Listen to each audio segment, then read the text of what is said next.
This is Shifting Our Schools, episode 62, Educating the Next Generation of One-to-One Teachers. If you're looking to transform your classroom learning environment by engaging students as content creators, not just consumers, you've come to the right place. Welcome to Shifting Our Schools with your host, Jeff Udick. Well, welcome back to another Shifting Our Schools. Thank you for tuning in this week and following along in our one-to-one summer of fun. Where all summer long, we're focused on the one-to-one educator. Hopefully you've subscribed to the podcast over this summer. If you haven't, this is a great time.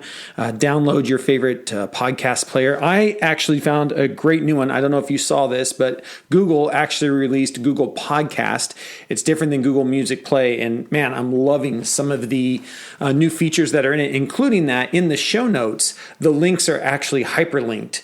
And it's the only podcast catcher I've found on my phone that actually links the hyperlink. So when I put in the show notes, all of the links, you can actually click on those. That's for Android only. If you're an Apple user, you're probably using iTunes Podcast or iTunes, which is great. But please subscribe so you don't miss a single episode moving forward. We've got a great show for you this week on a couple weeks ago, I was actually teaching a class over at Whitworth, and I was teaching some pre-service teachers. So that's what we're going to focus on here. A little bit more about that later. I want to get you your free download this week over at Eduro Learning, along with your discounted course. So this week, our free download, if you haven't downloaded it yet, is the 10 hidden features of Google Docs that every student should know. It's a great little PDF that walks you through some of the hidden features that you might know or not know about Google Docs. And if you know them all, great. It's a free PDF. You just go over to sospodcast.org/121. That's 1TO1.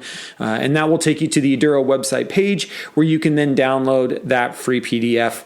It's a great resource for those of you going into a Google Docs classroom or just making sure that you know all 10 of those. Or you just head over to sospodcast.org and you'll see 121 up in the menu bar for you to jump over to our Eduro Learning website. Also, this week we're releasing a new course, a discount on a new course, and until August 11th, you can pick up our fake news and our responsibility to be digital literate for just $15. It's an online course that covers the idea about fake news and how do we make sure that as educators we are digital literate so we can teach kids to be digital literate. It's a $60 value that is on sale through August 11th. For just $15. So again, I know your summers are precious. If you're listening to this, maybe just go on over. You can buy the course now, and then this summer or this next school year, once you get back into the flow of things, know that those resources are waiting there. It's packed full of videos, ideas. There's some lesson plans for you to download, some really great resources in there. It's all self-paced, so you can go in and grab what you want. So again, that's the fake news and our response to be digital literate. It was our first course that we put on sale for our one-to-one summer of fun, and we're going to wrap up summer putting that on sale again, for those of you that might have missed it. So again, you can pick all that up over at sospodcast.org/121. Also, remember the cart is now open for our micro-credential, our one-to-one micro-credential. You can now register and sign up. Again, you can find all the details over on the Eduro Learning one-to-one page. So you can either go to edurolearning.com/121 or sospodcast.org/121. Either way will take you to the same place. And remember, our micro-credential is a chance for you to spend this next school year going really deep into understanding how technology can influence your classroom and your students. You will get a mentor or a coach. I am one of those as well. And we will be with you for 23 weeks of the school year as you go through courses, as you learn to think differently around how technology can impact teaching and learning. All the details about that, again, are found on the page. And if you have any questions, please do reach out. I'd love to answer any questions for you as well. But the cart is now open. If that sounds like something that you might want to think about for your own professional development this next school year, know that we are here to help and to support you. This week, you get a special treat with this one credit class that I teach at Whitworth University in Spokane, Washington every summer. And why is it only one credit? Well, that's because here in the state of Washington, that's all you need to become an educator. Even though that this last levy go around, all 47 tech levies in our state passed that our community, our states, our communities within our state are really supporting technology and education. Yet to become a teacher, you need 1 credit, which means that these poor students, I had 40 of them, both elementary and secondary, get me for 2 days, 7 hours on a Monday, 7 hours on Tuesday, and some homework assignments. Of course, we use Flipgrid to get them some video reflections in there as well. It was great. I love teaching this course every summer. It's a great way for me to give back and to also just see what this new batch of teachers is thinking around the use of tech. And here's a couple of my takeaways that I find just really, really fascinating. Number one, how many times I'm still hearing teachers say, I'm not good at tech.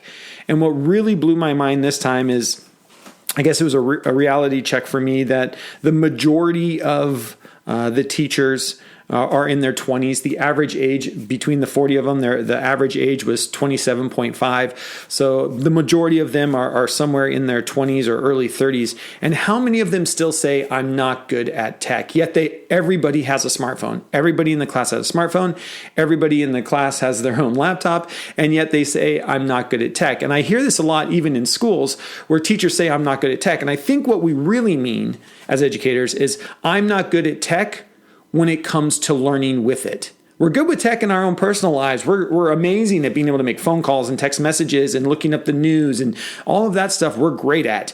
But when it comes to actually learning with technology, we were never taught how to do that. And therefore we get really scared when we have to now teach kids to learn with technology. And to me, that is a massive shift. And we're not doing a very good job, I don't think, in our pre-service programs across America anyway, of helping teachers understand that. And so I get so frustrated when teachers say, I'm not good about tech, because one of the first pushbacks I get is like, that's fine, but you need to get good at it. You're teaching a generation that is going to expect technology in their lives. It's the way we live is with technology in our lives. That's okay if you're not good at it. If you want to be a teacher, you need to get good with it. You need to understand how to learn with it, and you better understand how to teach with it. I can't see that as an excuse being a teacher right now. I'm not good at tech is not an excuse that a teacher should be able to use. The second big takeaway to me that I found fascinating was social media is a bad word. We talked about using social media, connecting on Twitter, and all the amazing ways. We looked at all these different hashtags on Twitter, and the students, one of their assignments is they have to go to the hashtag comments for kids and leave a comment for a student somewhere on the internet. And yet, even in their reflections, they're not sure about tech, or they're not sure about social media, sorry. And I find that fascinating that we've got these pre-service teachers so scared that they might say something wrong on social media that'll cost them their jobs, that we're not thinking about all the powerful ways that social media is used in society today. And somewhere along the way, we've got to make that switch. I really tried to help them understand that you as a public figure, being a teacher, you are a public figure, need to have social media if for no other reason to protect yourself. There are parents and there are kids that you are going to come across. And if you don't have social media accounts for no other reason than to protect yourself, you're kind of leaving yourself wide open to being bullied by parents and by kids. And I'm sure some listeners out there have heard of this happening in their schools, that this is a real issue we have when we think we are doing the right thing by not being on social media. And we're not doing the right thing by not being on social media ourselves and by not teaching kids how to use social media properly. It's within our schools that we teach kids to be good citizens. And part of being a good citizen today is knowing what that means on social media. So those are kind of my two big takeaways after spending 2 days with these pre-service teachers. And I think what even blew their minds even more was how amazed they were when I said, we're going to record a podcast with some educators today. Just in the middle of our class, this was the second day of class. I said, look, we've got about an hour. They're giving up their summer. And they were like, we're going to do what? And I'm like, yeah. I said, don't worry. And we just fired up. I fired up Zoom. I record in Zoom. And I had Michael and Trina from Auburn School District give up a half hour or an hour of their summer to come and talk to these pre-service teachers. And how many of them thought that that was the coolest thing ever? And I'm like, you FaceTime with your friends. And this is normal to me. And I have a hard time thinking that for pre-service teachers coming into our schools, most of those schools being one-to-one, that the idea that you could pull somebody from outside to help you learn is still like a wow factor. So you're going to get to hear today from Michael and Trina from Auburn School District talking to these pre-service educators. And we really tried to focus in on what are tips and tricks you would give pre-service educators in going into a one-to-one school or a one-to-one classroom. And Trina has some great ways that she's knocking down the walls to her classroom that just blew these pre-service minds. And they really were talking about some of the stuff that she was sharing as well. So you're in for a treat. You're going to hear some great ideas coming out of these one-to-one classrooms, and also get to hear the students as well, and know that the audience that they're speaking to is an audience of pre-service teachers. Have a great summer. I'm off after I get done recording this to go outside. It's 80 degrees here in Seattle, and I need to be outside. So enjoy the podcast. And with that, on with the show. Trina, are you there? I'm there. Hi, guys. Hey, she made it. So these are the 40 pre-service teachers over here at Whitworth University that I'm teaching this one credit tech class to. So far, it's been really, really bad, and they don't want to listen to anything I have to say, so I thought I'd bring in experts. Jeff, I've been to your conferences. I know that's not true. Okay. I agree, though, because at some point you do lose, like, when you're a teacher, you lose a little bit. Like, you need to bring someone in to freshen it up every now and then. Oh, yeah. So true. So true. So we're going to have just a quick conversation.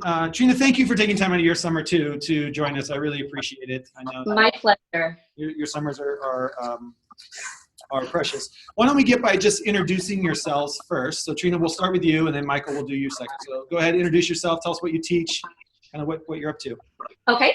Good morning. I am Trina. And let's see, I usually teach first and second grade. Primary is my love. But last year, I got the awesome opportunity to take on a K through 5 specialist position in computer science and tech. So I jumped on that and got to do, just finished the first year up, one of the pilot programs. It's been absolutely amazing. I love the transition and some of the amazing focus that we get to do with the kids. Cool. Thank you. Michael? My name is Michael Fitzgerald. I have been teaching for about 6 or 7 years now. I am currently in a more administrative role, working for our Department of Technology, and I am what we call a TOSA, so a teacher on special assignment.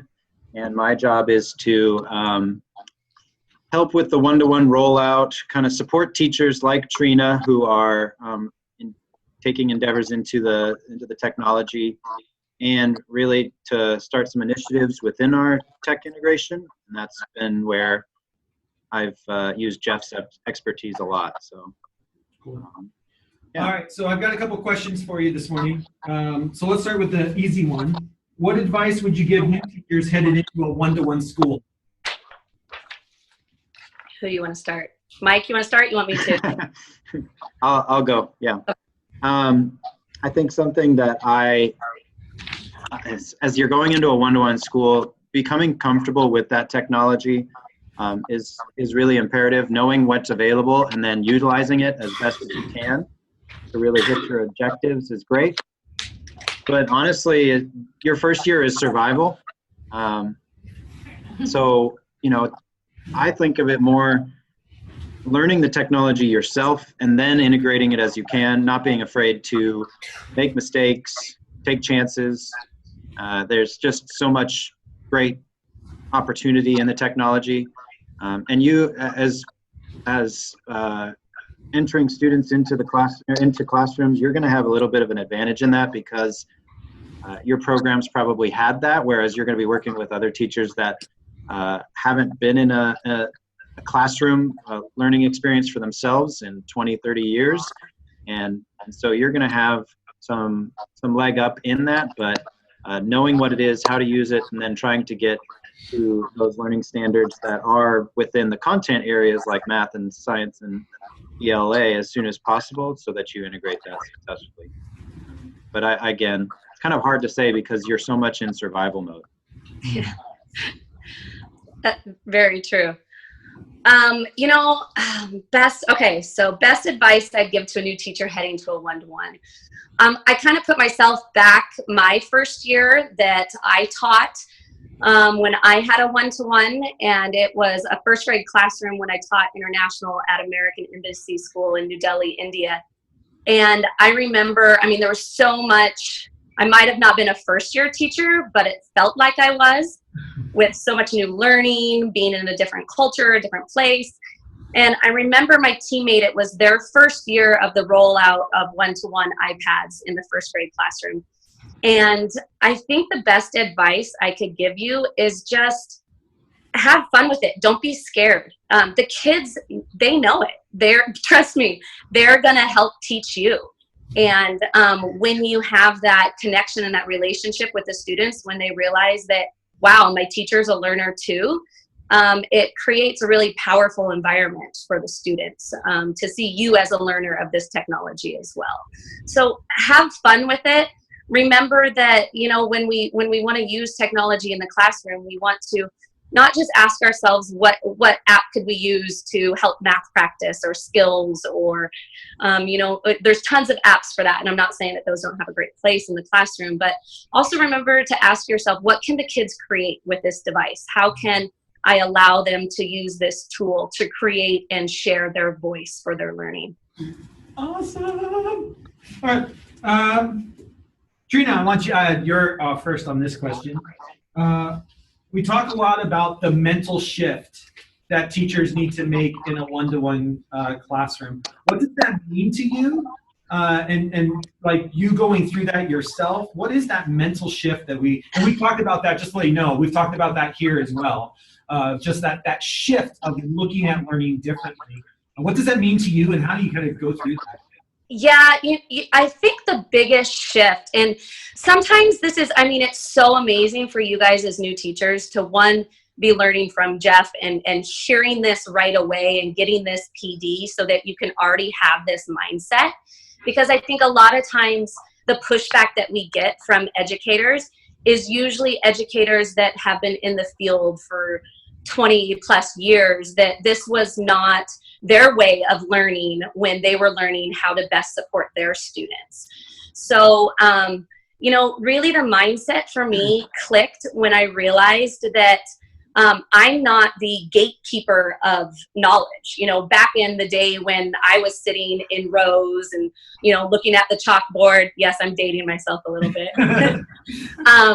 But the teacher was the gatekeeper of all the knowledge. The teacher was the one that was like, okay, this is what I know, take my notes and learn from me. Whereas now I try to run my classroom as, guess what, we're all learners in this, and technology is going to allow you to get further than you could ever imagine. So let's learn together how we can find our resources. It's not about me being smart and knowing everything. It's about what can I teach my students and how they can find the knowledge that they need when they need it.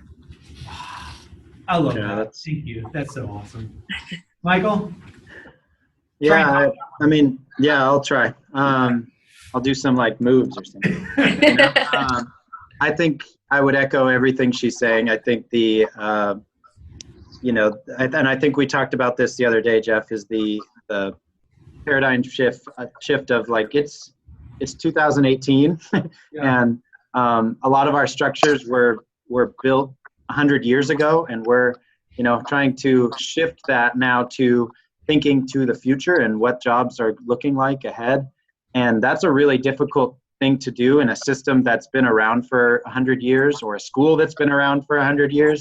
Yeah. And I really echo what Trina says around the fun aspect and the learning aspect. I think something that a lot of great teachers with one-to-one classrooms do is identify themselves as learners.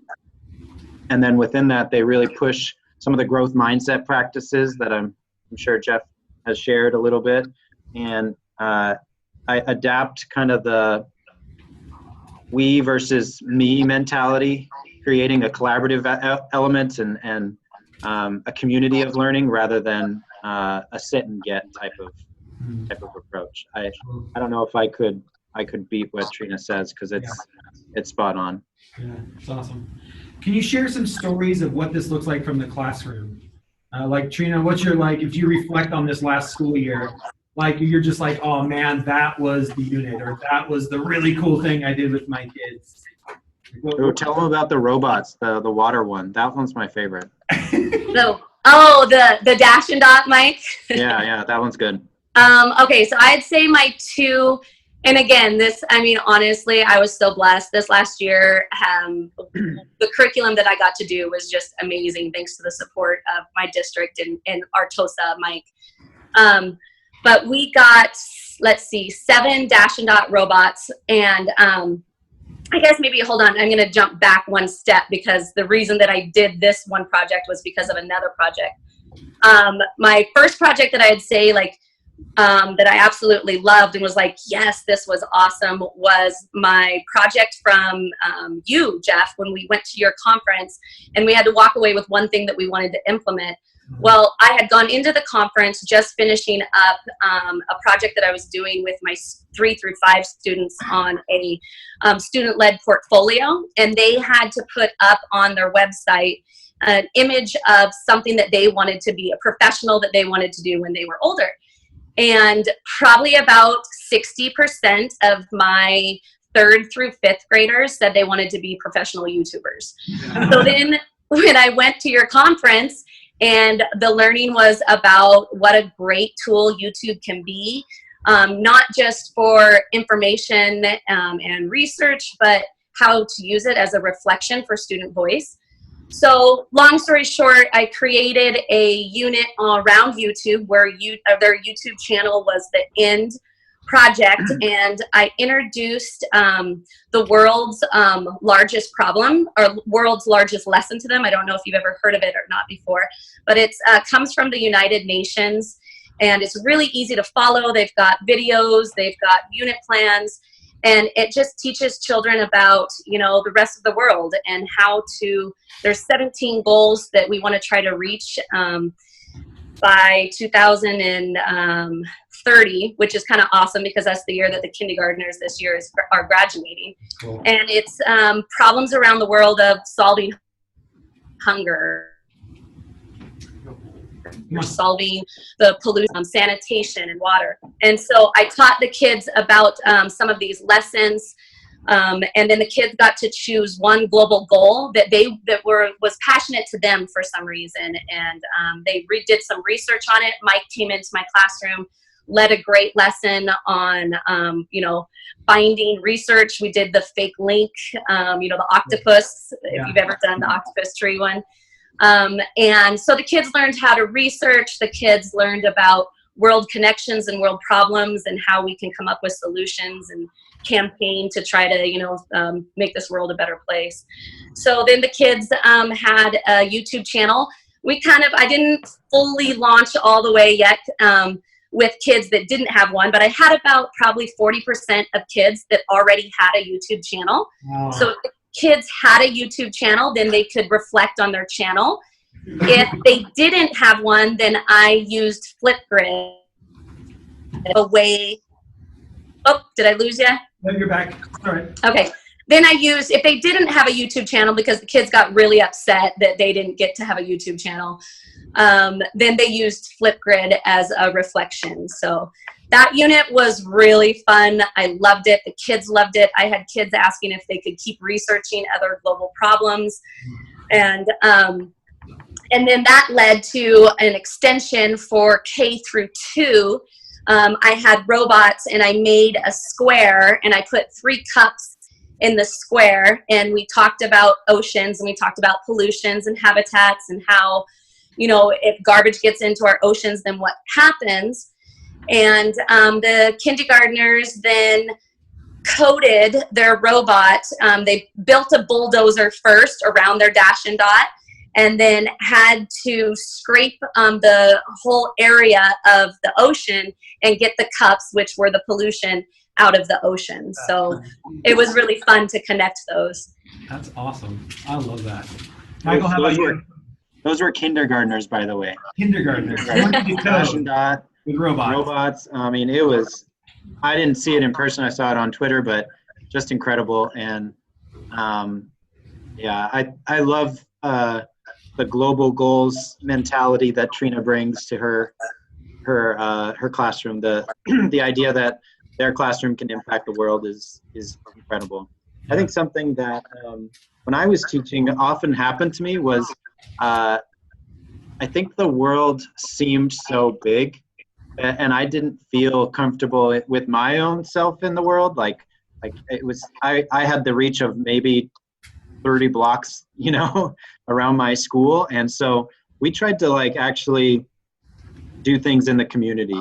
Not necessarily that the global community is too big, but I tried to find those same problems within the low socioeconomic school that I worked in. And we would try and use some of those dilemmas that the kids were facing in their neighborhoods to create, word problems or scenarios that we could use to write about. And that's difficult. It's hard to look at your community and say there's a problem, and the kids, they see it.